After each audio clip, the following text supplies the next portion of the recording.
आप सबको प्रणाम। आइए आज हम इस वीडियो में पूर्ण वर्ग बनाने की विधि को हल करना सीखते हैं।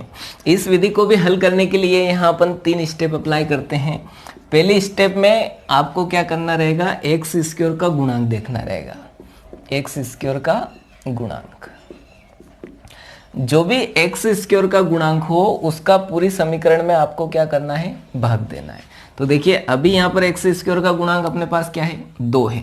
यदि यहाँ पर कोई गुणांक नहीं हो, मतलब 1 हो, तो भाग देने की जरूरत ही नहीं, क्योंकि वही संख्या रहेगी। अभी यहाँ पर अपने पास एक्स स्क्वायर का गुणांक 2 है, इसलिए 2 से भाग देने पर, है ना, पूरी समीकरण में। ये आपको लिखने की जरूरत नहीं है ना, मैं समझाने के लिए लिख रहा हूँ। तो देखिए 2 से जब आप भाग दोगे तो यहाँ पर भी बटे में 2, यहाँ पर भी बटे में 2, और यहाँ पर भी बटे में 2, और यहाँ पर भी बटे में 2 हो जाएगा। तो जब यहाँ पर 2 से भाग देंगे तो केवल एक्स स्क्वायर बचेगा, माइनस यहाँ पर संख्या 5 है इसलिए 5 बटे 2x हो जाएगा, प्लस यहाँ पर 3 है इसलिए क्या हो जाएगा, 3 बटे 2 बराबर। जब यहाँ नीचे आप 2 से भाग दोगे तो पूरा क्या हो जाएगा, 0। पहले स्टेप क्लियर है। अब दूसरी स्टेप में आपको क्या देखना रहेगा, x का गुणांक। x के गुणांक का क्या करना रहेगा, हाफ। लेकिन ध्यान देने वाली बात यह है, यहाँ नहीं देखना है आपको x का गुणांक, यहाँ देखना है। यहाँ पर कितना है अपने पास x का गुणांक, 5 बटे 2। इसका हाफ करना रहता है, यानी 1 बटा 2 से आप गुणा कर दीजिए तो ये हो जाएगा 5 एकम 5, 2 दूनी 4। इसका वर्ग करके जोड़ना है और इसका वर्ग करके घटाना है। क्लियर है। तो देखिए यहाँ पर स्टेप अप्लाई करते हैं, एक्स स्क्वायर माइनस 5 बटे 2x, ये तो अपन ने यहाँ से लिखा। अब जो भी x का गुणांक है उसका हाफ किया अपन ने, तो कितना है, 5 बटे 4। इसका वर्ग करके जोड़ना रहता है और इसका वर्ग करके घटाना रहता है। क्लियर है। अब जो बचा वो लिख लीजिए, प्लस 3 बटे 2 बराबर 0। अब तीसरे स्टेप जो कि बहुत ही महत्वपूर्ण है, तीसरी स्टेप में अपने को देखिए इसका नाम ही क्या है, पूर्ण वर्ग बनाने की विधि। तो इसको पूर्ण वर्ग के रूप में बदलना रहेगा, इसलिए फार्मूला आपको पता है, a square minus 2ab plus b square बराबर क्या होता है, a माइनस बी का होल स्क्वायर। यदि यहाँ प्लस हो तो यहाँ पर भी क्या लग जाएगा, प्लस। तो इस फार्मूले के रूप में इसको अपने को बदलना रहेगा। तो देखिए ए स्क्वायर तो अपने पास क्या है, एक्स स्क्वायर माइनस 2, लेकिन अपने पास यहाँ 2 नहीं है इसलिए यहाँ पर 2 लगा देते हैं अपन। तो देखिए एक्स स्क्वायर माइनस 2 गुणित 5 बटे, यहाँ ध्यान दीजिएगा, यदि आपने यहाँ पर 2 का गुणा किया है तो नीचे भी 2 का गुणा करना पड़ेगा। तो 2 दूनी कितना हो जाएगा, 4x। क्लियर है। प्लस 5 बटे 4 का होल स्क्वायर। क्लियर है। अब इन दोनों को पक्षांतर करके मैं बराबर से इधर ले रहा हूँ, क्योंकि ये इतना अपना सूत्र रूप में बन जाएगा। तो इनको बराबर से इधर कर लीजिए आप, ताकि सोल्व करने में आपको आसानी रहे। नहीं भी लोगे, इधर भी सोल्व करोगे तो भी सही है। ठीक है। तो देखिए माइनस है, बराबर से इधर लेंगे तो प्लस हो जाएगा, और ये प्लस है, बराबर से इधर लिया तो क्या हो गया, माइनस। क्लियर है। अब इतना इतना भाग देखिए आप, और ये सूत्र देखिए। देखिए ए स्क्वायर यानी एक्स स्क्वायर माइनस 2, ए के स्थान पर अपने पास क्या है, एक्स, बी के स्थान पर अपने पास क्या है, 5 बटे 4 प्लस बी स्क्वायर यानी 5 बटे 4 का स्क्वायर। तो ये सूत्र बन गया पूरा। तो यहाँ पर एक्स माइनस इसलिए माइनस 5 बटे 4 और इसका होल स्क्वायर। क्लियर है। बराबर। अब इधर सोल्व कर लेते हैं। देखिए 5 बटे 4 और पूरे की घात कितनी है, 2। तो यहाँ पर जब आप घात 2 करोगे 5 की तो 5 का 25, और 4 की 2 करेंगे 4 चौक 16, माइनस 3 बटे 2। अब इनका एलसीएम लेके इनको सोल्व कर लेते हैं। तो देखिए x माइनस 5 बटे 4 पूरे का होल स्क्वायर बराबर, यहाँ पर एलसीएम लोगे आप 16 और 2 का, तो एलसीएम आपको पता है कितना आना है, 16। अब 16 से 16 कैंसिल, कितना बचा यहाँ पर, 25 माइनस। अब देखिए 2 का भाग 16 से देंगे तो 2 8 16, यानी कितना आएगा, 3 गुणित 8, 8 का गुणा हो जाएगा। तो मैं डायरेक्ट कर रहा हूँ, 3 8 24। क्लियर। में से 24 कम करेंगे तो 1 बचेगा बटे 16। अब आपको पता है x माइनस 5 बटे 4 पूरे का होल स्क्वायर है। जब यहाँ से स्क्वायर अपन हटाएंगे तो क्या चढ़ेगा, इधर वर्गमूल चढ़ेगा। तो देखिए वर्गमूल चढ़ा देते हैं, प्लस माइनस अंडर रूट 1/16। इतना क्लियर है। अब इसको बाहर कर लेते हैं। तो x माइनस 5 बटे 4 बराबर, जब इसको अपन बाहर करेंगे तो 1 का वर्गमूल तो 1 ही होता है। 16 को जब आप बाहर निकालोगे तो कितना निकलेगा, 4।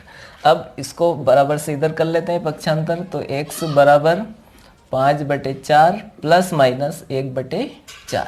क्लियर है। अब देखिए यहाँ पर अपने पास दो चिन्ह है, प्लस और माइनस, तो एक बार आप प्लस चिन्ह ले लीजिए, प्लस चिन्ह लेने पर और एक तरफ आप माइनस चिन्ह ले लीजिए, तो माइनस चिन्ह लेने पर तो देखिए इधर मैं प्लस ले लेता हूँ, x बराबर 5/4, इधर क्या ले रहे हैं प्लस 1/4, और इधर क्या ले रहे हैं अपन माइनस 5/4 माइनस 1/4।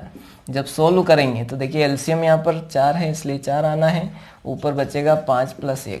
इसी प्रकार से इधर एलसीएम लेंगे, समान है इसलिए 4 आना है, ऊपर बचेगा 5 - 1, तो x बराबर इधर हो जाएगा 6/4। इसको कैंसिल भी कर सकते हैं अपन 2 की टेबल से, देखिए 2 दूनी 4, 2 तिया 6, तो x बराबर ही आ जाएगा 3/2। और इधर देखते हैं x बराबर 4/4, इसको 4 की टेबल से कैंसिल कर दीजिए तो x बराबर क्या आ जाएगा 1। आखिरी में अपन क्या लिखेंगे, अतः समीकरण के मूल 3/2 और 1 हैं। क्लियर है। 8 सेम प्रोसेस, पहली स्टेप में आपको क्या करना रहेगा, x² का जो गुणांक है, x² का गुणांक कितना है यहाँ पर 5, तो 5 से पूरी समीकरण में अपने को क्या करना रहेगा, भाग करना रहेगा ना। तो पूरी समीकरण में देखिए भाग करेंगे अपन बटे में 5, यहाँ पर भी बटे में 5, यहाँ पर भी बटे में 5 और यहाँ पर भी बटे में 5, तो 5 से 5 कैंसिल हो जाएगा, क्या बचेगा x² माइनस, यहाँ पर जब बटे में 5 करोगे तो 6/5x माइनस यहाँ पर 2/5 बराबर ये क्या हो जाएगा 0। पहले स्टेप क्लियर है। अब दूसरी स्टेप में आपको क्या देखना रहता है, x का गुणांक, लेकिन x का गुणांक ये यहाँ पर, ठीक है, यहाँ मत देखिएगा आप, यहाँ पर अपने पास x का गुणांक जो है उसका क्या करना रहता है, हाफ। तो देखिए यहाँ पर x का गुणांक अपने पास 6/5, इसका हाफ करूंगा मैं, तो देखिए या तो आप इसको कैंसिल कर दीजिए 2 की टेबल से, या फिर ऐसे गुणा कर लीजिए ना, तो कैंसिल करना ज़्यादा अच्छा रहेगा। 2 एकम 2, 2 तिया 6, तो अपने पास बचेगा 3 एकम 3 और 5 एकम 5। इसका वर्ग करके जोड़ना है और इसका वर्ग करके घटाना है। तो देखिए यहाँ पर x² माइनस 6/5x, ये तो ऐसा कैसा लिखा मैंने, इसका वर्ग करके जोड़ रहा हूँ और इसी का वर्ग करके घटा रहा हूँ। क्लियर है। अब अपने पास यहाँ पर बचा -2/5 बराबर 0। अब इसको तीसरी स्टेप में वही सूत्र रूप में बदलना रहेगा। तो देखिए माइनस में इसलिए माइनस वाला सूत्र लगा देता हूँ, a² minus 2ab plus b² बराबर होता है a माइनस b का होल स्क्वायर। अब यहाँ पर 2 लाना रहेगा अपने को, है ना, क्योंकि सूत्र में यहाँ 2 है, यहाँ 2 नहीं है, तो आपको पता है 6 को अपन लिख सकते हैं 2 तिया 6, है ना, तो 2 का गुणा करने की जरूरत ही नहीं पड़ेगी, 6 को इस प्रकार से अपन लिख रहे हैं। तो x² माइनस 2 गुणित 3/5x, वापस 2 तिया 6 बन जाएगा, ठीक है, प्लस 3/5 का होल स्क्वायर। अब मैं क्या कर रहा हूँ, इन दोनों को बराबर से इधर कर रहा हूँ, तो देखिए दोनों ही माइनस है इसलिए प्लस हो जाएंगे, 3/5 का स्क्वायर माइनस माइनस है तो इधर आएगा तो प्लस हो जाएगा 2/5। क्लियर है इतना। अब इतना इतना भाग देखिए आप और ये सूत्र देखिए, a² यानी x² माइनस 2, a के स्थान पर x, b के स्थान पर 3/5 प्लस b² यानी 3/5 का स्क्वायर। तो यहाँ पर इस रूप में लिख देते हैं इसको, a यानी x माइनस b यानी 3/5 और पूरे का होल स्क्वायर बराबर। अब देखिए इसको सोल्व करते हैं तो ये हो जाएगा 3 तिया 9 बटे 5 का 25 प्लस 2/5। अब एलसीएम लेके इसको सोल्व करते हैं तो x माइनस 3/5 का होल स्क्वायर बराबर, इधर एलसीएम लेंगे तो 25 और 5 का एलसीएम यदि अपन लेंगे तो कितना आना है, 25 आना है। क्लियर है।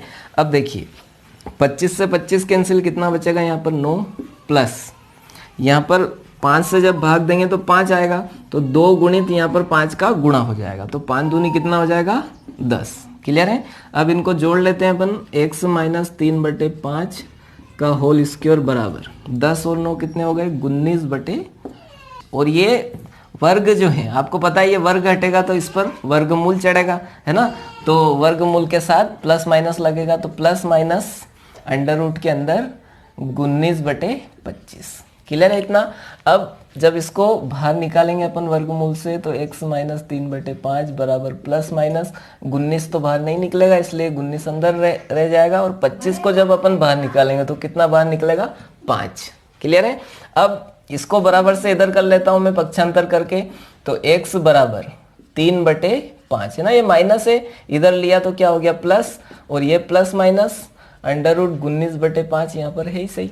अब देखिए यहाँ पे प्लस माइनस है, इसलिए एक बार प्लस चिन्ह लेना पड़ेगा अपने को, तो प्लस चिन्ह लेने पर और इधर लिखेंगे माइनस चिन्ह लेने पर, तो इसको सोल्व करते हैं। तो x बराबर इधर प्लस ले लीजिए 3/5 प्लस √19/5, और इधर हल करेंगे तो x बराबर 3/5 माइनस √19/5। क्लियर है। तो x बराबर यहाँ पर जब आप एलसीएम लोगे तो क्या आएगा 5, और ऊपर बचेगा 3 प्लस √19, और इधर जब सोल्व करेंगे x बराबर तो एलसीएम आना है 5, 3 माइनस √19। तो आखिरी में अपन लिखेंगे अतः समीकरण के मूल 3 प्लस √19/5 और 3 माइनस √19/5। 9 same process. पहले स्टेप में आपको क्या करना रहता है, एक्स स्क्वायर का जो गुणांक है उसका पूरी समीकरण में भाग देना रहता है। तो यहाँ पर 4 है तो 4 से भाग दे देता हूँ मैं, तो यहाँ बचेगा x² प्लस 3/4x प्लस 5/4 बराबर 0 है ना। पूरी समीकरण में क्या कर दिया, 4 से भाग दे दिया। दूसरी स्टेप में अपने को क्या देखना रहता है, x का गुणांक यहाँ पर है ना, यहाँ मत देखिएगा, यहाँ है अपने पास 3/4, इसका हाफ कर देंगे तो 1/2 का जब गुणा करोगे तो 3 एकम 3, 4 दूनी 8, इसका वर्ग करके जोड़ना और इसी का वर्ग करके घटाना। तो x² प्लस 3/4x, ये तो यहाँ से लिख लिया मैंने। अब क्या कर रहा हूँ, प्लस 3/8 का वर्ग करके जोड़ रहा हूँ और 3/8 का वर्ग करके घटा रहा हूँ। फिर क्या बचा इधर अपने पास 5/4 बराबर 0। अब तीसरी स्टेप में अपने को सूत्र रूप में डालना रहता है, देखिए प्लस में, इसलिए ये सूत्र लग जाएगा a² plus 2ab plus b² बराबर क्या होगा, a प्लस b का होल स्क्वायर। अब देखिए यहाँ पर आगे अपने को 2 बनाना पड़ेंगे, तो इसलिए 2 का गुणा कर देते हैं, x² प्लस 2 गुणित 3। लेकिन यहाँ ध्यान रखिए यहाँ पर भी 2 का गुणा होगा तो 4 दूनी 8 हो जाएगा, x प्लस 3/8 का होल स्क्वायर। इनको पक्षांतर करके इधर ले लीजिए, तो ये प्लस का हो जाएगा 3/8 की घात 2, और ये माइनस हो जाएगा, याद रखिएगा 5/4। क्लियर है इतना। अब इसको सूत्र रूप में बना लेते हैं। देखिए a² यानी x², तो यहाँ पर आ जाएगा x, और प्लस b के स्थान पर अपने पास क्या आ जाएगा 3/8 का होल स्क्वायर। अब इधर सोल्व कर लीजिए आप, 3 की घात 2 करेंगे 9 हो जाएगा, 8 की घात 2 करोगे तो 8 64 हो जाएगा, माइनस 5/4। अब इनका एलसीएम ले लेते हैं, x प्लस 3/8 की घात 2 बराबर, देखिए एलसीएम लेंगे 64 और 4 का, जब आप एलसीएम लोगे तो कितना आएगा 64 है ना। ऐसे आप लेके भी देख सकते हैं। अब 64 से 64 कैंसिल कितने टाइम, 1 टाइम, इसलिए 9 आ जाएगा माइनस। यहाँ पर आप जब 4 से 64 में भाग दोगे तो यहाँ पर 16 चौक 64 यानी कितना आएगा 16। अब 16 का गुणा कर लेते हैं, x प्लस 3/8 का होल स्क्वायर बराबर 9 माइनस 16 पंजे 80 बराबर 64 है ना, गुणा कर लिया। अब इसको बाकी भाग यहाँ हल कर लेता हूँ। देखिए x प्लस 3/8 का होल स्क्वायर बराबर, यहाँ पे घटाते हैं अपन, 80 में से 9 कम किए तो माइनस के 71 बचेंगे और बटे 64। अब देखिए यहाँ पर जब आप इधर से वर्ग हटाते हो तो आपको पता है इधर अपने को क्या चढ़ाना पड़ेगा, अंडर रूट चढ़ाना पड़ेगा।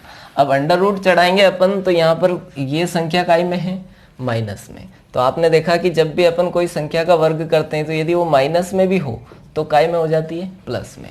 लेकिन यहाँ पर जब अंडर रूट के अंदर लेंगे इसको तो ऐसा संभव नहीं है, क्योंकि ये 0 से छोटा मान आ रहा है अपने पास, है ना, 0 से छोटा है। तो अतः यहाँ पर लिखेंगे अतः मूलो, या ऐसा लिखते हैं अतः कोई मूल, अतः समीकरण के कोई वास्तविक